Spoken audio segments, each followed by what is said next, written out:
subscribe channel.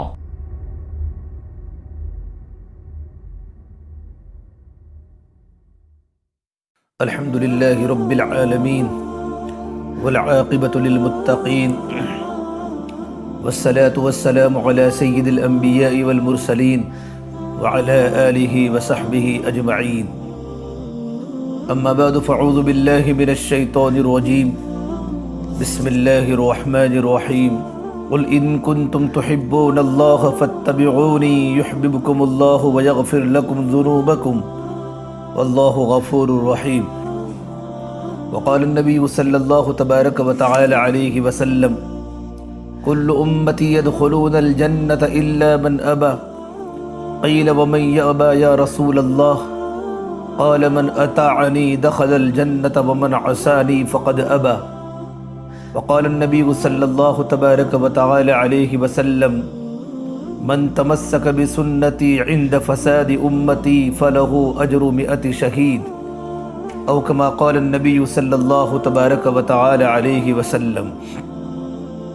میرے محترم پیارے بھائیو، آپ صلی اللہ تبارک و تعالی علیہ وسلم کی محبت کا تذکرہ چل رہا ہے کہ اللہ کے نبی صلی اللہ تبارک و تعالی علیہ وسلم سے محبت کے کچھ تقاضے ہیں.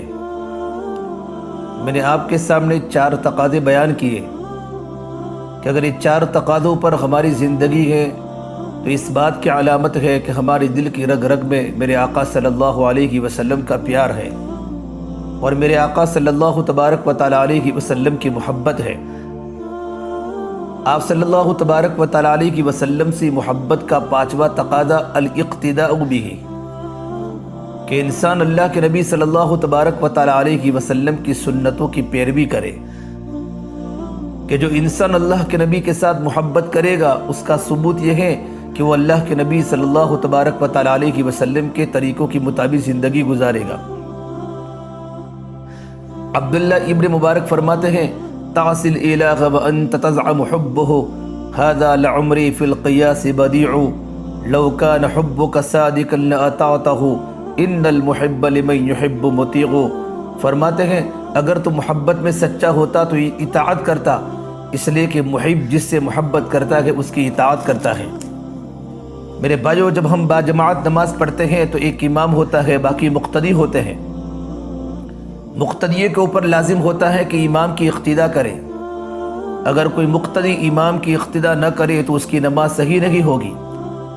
بھائیو، جس طرح نماز میں ایک امام ہے اسی طرح ہماری پوری زندگی کے امام سیدنا محمد عربی صلی اللہ تبارک و تعالی علیہ وسلم ہے.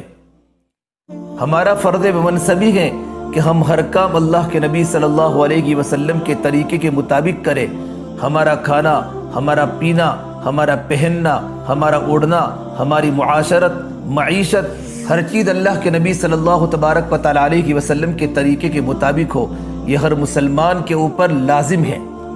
میرے نبی نے فرمایا: علیکم بسنتی، تمہارے اوپر میری سنت کی اتباع لازم ہے.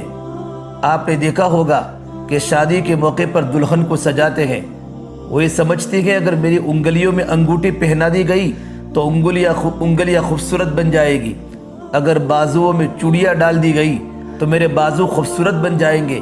اگر گلے میں لاکٹ ڈال دیا گیا تو میرا گلا خوبصورت بن جائے گا. اور اگر میرے کانوں میں بالیاں ڈال دی گئی تو میرے کان خوبصورت ہو جائیں گے. الغرض دلہن کا یہ خیال ہوتا ہے کہ جس عضو کو زیور سے سجا دیا جاوے گا وہ میرے شوہر کی نظر میں خوبصورت بن جائے گا. ہو بہو بھائیو یہی مثال ہے کہ مومن مسلمان اپنے جس عضو کو سنت کے مطابق ڈالتا جاتا ہے اس کا وہ عضو اللہ تبارک و تعالیٰ کی نظر میں خوبصورت بنتا چلا جاتا ہے. حتیٰ کہ اگر وہ سر کے بالوں سے لے کے پاؤں کے ناخنوں تک اپنے آپ کو سنت کے مطابق بنا لے تو سجے ہوئے انسان کی طرح وہ اللہ کی نظر میں پیارا ہوتا ہے. میرے اللہ نے فرمایا: نبی جی فرما دیجئے ان کنتم تحبون اللہ، اگر تم اللہ سے محبت کرتے ہو فاتبعونی، کہ تم میری اتباع کرو، یحببکم اللہ. اس کا یہ نتیجہ ہوگا آپ صلی اللہ تبارک و تعالی علیہ وسلم کی اطاعت کی بنیاد پر کہ اللہ تبارک و تعالی ہم سے محبت فرمائیں گے اور تم اللہ تبارک و تعالی کے محبوب بن جاؤ گے. یحببکم اللہ، اللہ پاک تم سے محبت کرے گا. میرے بھائیو، کامیابی کا دار و مدار سنت کی اتباع پر ہے۔ کوئی انسان بغیر سنت کی اتباع کی ولایت کے مقام تک نہیں پہنچ سکتا۔ جس آدمی نے سنت کو اپنایا اس نے نجات پائی۔ امام مالک فرماتے رحمۃ اللہ علیہ، ان سنت مثل سفینۃ نوح علیہ السلام، کہ نبی کریم صلی اللہ علیہ وسلم کی سنت نوح علیہ السلام کی کشتی کے مانند ہے۔ من رکبہا نجا، جو اس کشتی پر سوار ہو گیا وہ تو نجات پا گیا۔ ومن تخلی عنہ غرق، اور جو اس کشتی سے پیچھے رہ گیا وہ دنیا کے طوفانوں کے اندر غرق ہوگا۔ وہ کٹی پتنگ کی طرح ہوگا جس کا کوئی سہارا نہیں ہوتا، کہ کٹی پتنگ کہیں گٹر میں گرتی ہے، کئی نالیوں میں گرتی ہے، کئی گندے کھڈوں میں گرتی ہیں، اس کا کوئی ٹھکانہ نہیں ہوتا۔ اور ایک حدیث مبارک ہے، اللہ کے نبی صلی اللہ تبارک و تعالی علیہ وسلم نے فرمایا، من حفظ سنتی اکرمہم اللہ باربع خصال، کہ جو انسان میرے سنت کا اکرام کرتا ہے، میرے سنت کی عزت کرتا ہے، اس پر عمل کرتا ہے، اللہ پاک 4 طریقوں سے اس بندے کا اکرام فرماتے ہیں۔ کتنی بڑی بات کہی ہے سنت کی حفاظت پر، زندگی سنت پر لانے پر۔ نمبر 1، المحبت فی قلوب البررہ، نیک لوگوں کے دلوں میں اللہ پاک اس بندے کی محبت ڈالتے ہیں، اللہ والے اس سے محبت کرتے ہیں، علماء اس سے محبت کرتے ہیں۔ دوسری بات، والہیبۃ فی قلوب الفجرہ، دنیا میں جو فاسق ہوتے ہیں، فاجر ہوتے ہیں، اللہ کے نافرمان ہوتے ہیں، ان کے دلوں میں اللہ تبارک و تعالی سنت کی حفاظت کرنے والوں کا رعب ڈال دیتے ہیں، سنت پر چلنے والوں کا رعب ڈال دیتے ہیں۔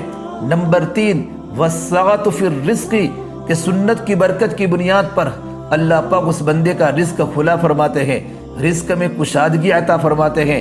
اور چوتھی چیز عجیب فرمائی، والثقۃ فی الدین، کہ جو انسان سنت کا پابند ہوتا ہے، اللہ کے نبی کی غلامی میں اپنی زندگی کو گزارتا ہے، اللہ دین میں اس بندے کو مضبوط بناتے ہیں، اس کو دین میں استقامت دیتے ہیں۔ تو معلوم ہوا اللہ کے نبی صلی اللہ تبارک و تعالی علیہ وسلم کی سنتیں انسان کے لیے نجاح پانے کا ذریعہ ہے، کامیابی کا ذریعہ ہے، فلاح کا ذریعہ ہے۔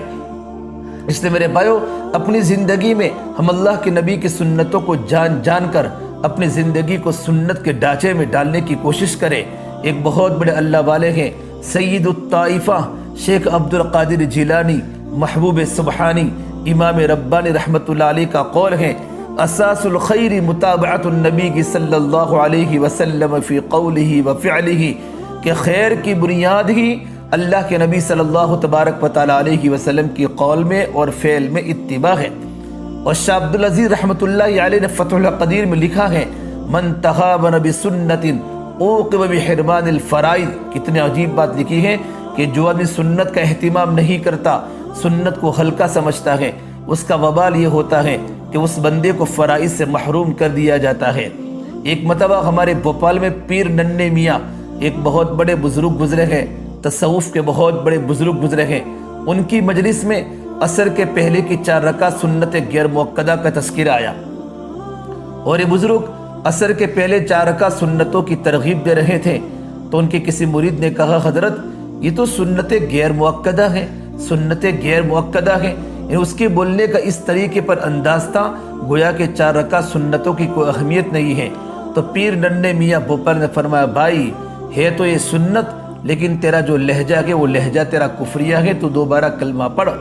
لوگ سنتوں کو ہلکا سمجھتے ہیں، اسے فرمایا جو انسان سنت کی بے عزتی کرتا ہے، من تغابن بسنت، جو سنت کا اہتمام نہیں کرتا بلکہ سنت کو ہلکا سمجھتا ہے، سنتوں کی ذلت کرتا ہے، وہ انسان اس پر وبال ہوتا ہے، اللہ پاک اس بندے کو فرائض سے محروم کر دیتے ہیں۔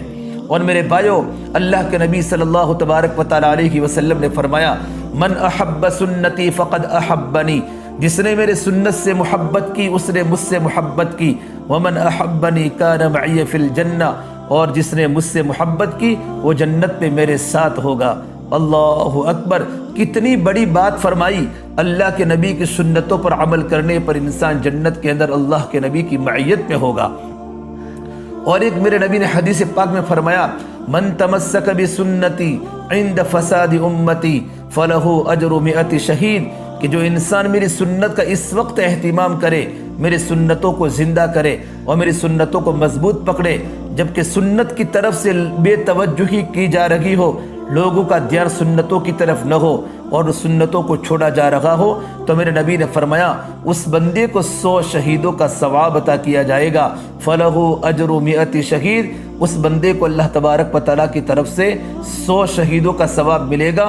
اور ایک شہید جب اللہ کے راستے میں شہید ہوتا ہے، اس کے بدن کا خون کا قطرہ زمین پر گرنے کے پہلے اللہ پاک اس کی مغفرت فرماتے ہیں، اور شہید قبر کے اندر بھی زندہ ہوتا ہے۔ اور اللہ کے راستے میں شہید ہونے والے کے بہت بڑے فضائل ہیں۔ صرف سنت پر عمل کرنے کی بنیاد پر جب لوگ سنتوں کو چھوڑ رہے ہو، لوگوں کی نظریں سنتوں کی طرف بالکل نہ ہو، ایسے وقت میں اور ایسے ماحول میں کوئی انسان سنتوں کی پابندی کرتا ہے اور سنتوں پر عمل کرتا ہے، اس کو 100 شہیدوں کا ثواب ملے گا۔ اس لیے میرے نبی نے دنیا سے جانے کے پہلے فرمایا، لوگو ترکت فیکم امرین، میں تمہارے درمیان 2 چیزیں چھوڑ کے جا رہا ہوں، لن تضلوا ان تمسکتم بہما، تم ہرگز گمراہ نہیں ہوں گے اگر تم ان دونوں کو پکڑے رہو گے، کتاب اللہ و سنت نبیہ صلی اللہ علیہ وسلم، ایک اللہ تبارک و تعالیٰ کی کتاب قرآن ہے، دوسرا اس نبی کریم صلی اللہ علیہ وسلم کی سنت کی اتباع کرنا۔ اس لیے میرے بھائیو، ہم سب کو چاہیے ہم سنت کی پیروی کریں اور اپنی زندگی کو سنت سے مزین کریں، اپنے ظاہر کو اللہ کے نبی کی سنت سے مزین کریں اور اپنے باطن کو اللہ تبارک و تعالیٰ کی معرفت سے منور کریں۔ میرے بھائیو، اپنے آنکھوں میں حیا کا کاجل لگاؤ اور اپنے کانوں کو قرآن کے نغموں سے آشنا کرو اور اپنے چہرے کو حضور والا چہرہ بناؤ اور اپنے لباس کو حضور والا لباس بناؤ، اپنے ہاتھوں میں اللہ کے عشق کی اور اللہ کے نبی کی عشق کی ہتھکڑیاں ڈالو اور اپنے پیروں میں اللہ کے نبی کی محبت کی بیڑیاں ڈالو اور اپنے گلے میں آپ صلی اللہ تبارک و تعالیٰ علیہ وسلم کی اطاعت کا گلوبند ڈالو اور لمبے لمبے سجدے کر کے اپنے ماتھے میں اللہ کے سجدوں کا جھومر سجاؤ۔ پھر دیکھو تم کیسے اللہ کے پیارے لگو گے، اللہ بھی تم سے محبت کرے گا، نبی بھی تم سے محبت کرے گا۔ اس لیے میرے بھائیو، اللہ کے نبی میرے اور آپ کے لیے نمونہ ہے۔ اللہ کے نبی ہمارے درمیان زندگی گزار چکے ہیں، ان کی ایک ایک بات محفوظ ہے۔ اگر ہم ان کی زندگی کے مطابق عمل کر لیں گے تو قیامت کے دن میری نگاہ میں تم محبوب ہوں گے، اللہ کی نگاہ میں ہم محبوب بنیں گے۔ اس لیے کہ ان المحب لمن یحب مطیع، محب جس سے محبت کرتا ہے اس کا فرما بردار بن جاتا ہے، اس کا فرما بردار بن جاتا ہے۔ اسے میرے بھائیو، ہم صحابہ کی زندگی کو دیکھیے تو ایک سے بڑھ کر آپ کو سنت کا نمونہ نظر آئے گا۔ ان میں اتنی سنت کی اتباع تھی کہ باہر سے آنے والے کو پوچھنا پڑتا تھا، من منکم محمد، کہ تم میں سے محمد صلی اللہ علیہ وسلم کون ہے؟ لباس میں، ظاہر میں، طور و طریقے میں، گفتگو میں اتنی مشابہت ہوا کرتی تھی، حتیٰ کہ سیدنا صدیق اکبر رضی اللہ تعالیٰ عنہ اللہ کے نبی کی معیت میں جب مدینہ طیبہ حاضر ہوئے ہجرت کر کے، تو مدینہ طیبہ کے بڑے بوڑھے دانا بینا لوگ استقبال کے لیے آئے، مگر ان کو سمجھ میں نہیں آ رہا تھا ان آنے والے مہمانوں میں آقا کون ہے، غلام کون ہے، عاشق کون ہے، معشوق کون ہے، حبیب کون ہے، محبوب کون ہے، ان میں اللہ کے نبی کون ہیں اور ان کی اتباع کرنے والے کون ہیں۔ تو دیکھتے رہے اور انہوں نے دونوں کو دیکھ کر بالآخر صدیق اکبر کو آگے بڑھ کر سلام کیا۔ صدیق اکبر رضی اللہ تعالیٰ عنہ نے سب کو سلام کرنا شروع کر دیا، کیونکہ میرے نبی تھکے ہوئے آ رہے تھے، اللہ کے نبی صلی اللہ علیہ وسلم کو مزید تھکاوٹ نہ ہو۔ جب سلام ہو چکا، مصافحہ ہو چکا، سب لوگ بیٹھ گئے اور بادلوں میں سے سورج نکلا اور اس کی کرنوں نے میرے نبی کے رخسار مبارک کے بوسے لیے۔ تب مدینہ کے لوگ یہ دیکھ کر حیران ہوئے، جس کو انہوں نے پہلے سلام کیے وہ اٹھے اور انہوں نے اپنی چادر اپنے ساتھی کے اوپر ڈال کر یہ ثابت کر دیا کہ آقا کون ہے، غلام کون ہے، تابع کون ہے، متبع کون ہے۔ تب ان کو سمجھ میں آیا واقعی انہوں نے اللہ کے نبی صلی اللہ تبارک و تعالیٰ علیہ وسلم کی اس قدر مشابہت اختیار کی تھی، آپ یوں سمجھے نقل اصل کے مطابق اتنی بن گئی تھی کہ دیکھنے والوں کو نقل اور اصل میں فرق کرنا دشوار ہو گیا تھا۔ یہ ہے میرے بھائی صحابہ کرام کی زندگی۔ ایک صحابی حبشہ کے رہنے والے ایمان لے آئے، اب اکثر ان کے دل میں یہ شوق تھا، یہ جو میرے سر پہ بال ہے، چھوٹے ہیں، گنگریالے ہیں اور اللہ کے نبی کی طرح سر پر مانگ نہیں نکال سکتا۔ میرے نبی بال اپنے اوپر سیدھے لے جاتے تھے، لیکن کبھی کبھی آپ بالوں میں مانگ نکالتے تھے، تو ان کے دل میں تمنا تھی کاش میرے بال ایسے ہوتے کہ میں بھی سر کے بالوں میں مانگ نکالتا مجھے اور بھی مشابہت ہو جاتی۔ یہ ان کے دل میں ایک تمنا تھی جو چٹکیاں لیتی تھی۔ سردی کا موسم تھا، ایک دن انگیٹھی جل لگی تھی اور وہ ایک لوہے کی سلاخ سے انگاروں کو ذرا سیٹ کر رہے تھے۔ جب دیکھا یہ سلاخ گرم ہو گئی تو پتہ نہیں ان کے اوپر محبت کا کیا جذبہ آیا کہ انہوں نے اس سلاخ سے اپنے سر کے درمیان نشان لگا دیا۔ اللہ اکبر! گرم گرم سلاخ تھی، چمڑی جل گئی۔ خیر جب اس پر مرہم لگائی گئی تو وہ تو ٹھیک ہو گئی، لیکن جلنے کی وجہ سے ایک لائن نظر آتی تھی۔ لوگوں نے کہا آپ نے اپنے آپ کو کیوں تکلیف میں ڈالا؟ جواب دیا وہ تکلیف تو بایو ختم ہو گئی، البتہ اس بات کی خوشی باقی ہے، اب میرا سر میرے آقا صلی اللہ علیہ وسلم کے مبارک سر کے ساتھ مشابہت پا چکا ہے۔ بایو اندازہ کیجئے کیا صحابہ کے دلوں میں اللہ کے نبی کی محبت تھی۔ مشہور واقعہ ہے سیدنا عبداللہ ابن عمر کا۔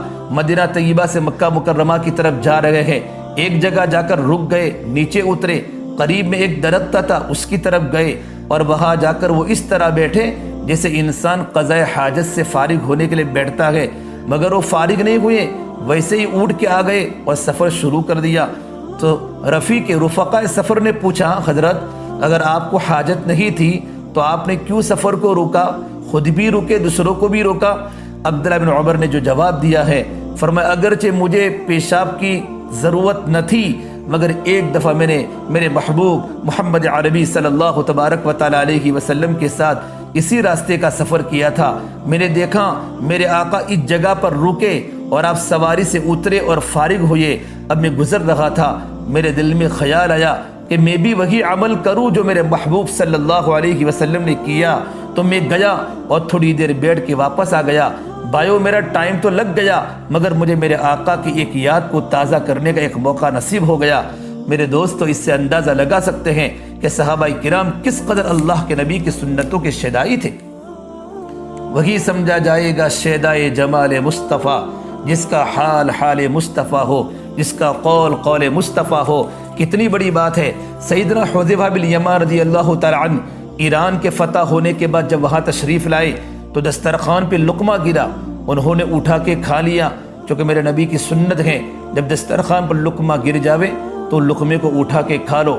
تو ساتھی نے کہا یہاں کے لوگ اس کو معیوب سمجھتے ہیں، تو دیکھیں انہوں نے جو جواب دیا ہے عاشقانہ جواب دیا۔ فرمایا اترک سنت حبیبی لہؤلاء الخمقاء، کیا میں ان بے وقوفوں کی خاطر اپنے محبوب کی سنت کو چھوڑ دوں گا؟ اس سے پتہ چلتا ہے ان کے دل میں سنت کی کیا عظمت ہوا کرتی تھی، بس پتہ چلنے کی دیر ہوتی تھی کہ اللہ کے نبی کی سنت ہے، تلاش کر کے میرے نبی کی سنتوں پر عمل کرتے تھے۔ خلافت فاروقی کا واقعہ ہے، جب بارش ہوتی تو مسجد نبوی کے صحن میں پانی بھر جاتا تھا۔ اس کی وجہ یہ تھی حضرت عبداللہ بن عباس کا گھر قریب تھا اور ان کی چھت کا پرنالہ مسجد نبوی کے صحن میں آتا تھا، تو سارا پانی مسجد کے صحن میں آنے کی وجہ سے کیچڑ ہوتا تھا، لوگوں کو تکلیف ہوتی۔ چنانچہ سیدنا عمر فاروق رضی اللہ تعالیٰ عنہ نے جب دیکھا کہ سب نمازیوں کو تکلیف ہوتی ہے تو انہوں نے حکم دیا کہ اس پرنالے کو یہاں سے ہٹا دیا جائے، بڑے فائدے کی خاطر چھوٹے نقصان اٹھا لینے چاہیے، یہ شریعت کا اصول ہے۔ جب عبداللہ بن عباس کو پتہ چلا تو انہوں نے عبداللہ ابن ابی ابن کعب کی عدالت میں مقدمہ دائر کر دیا۔ ابن کعب کی عدالت میں ابن کعب نے بلا لیا۔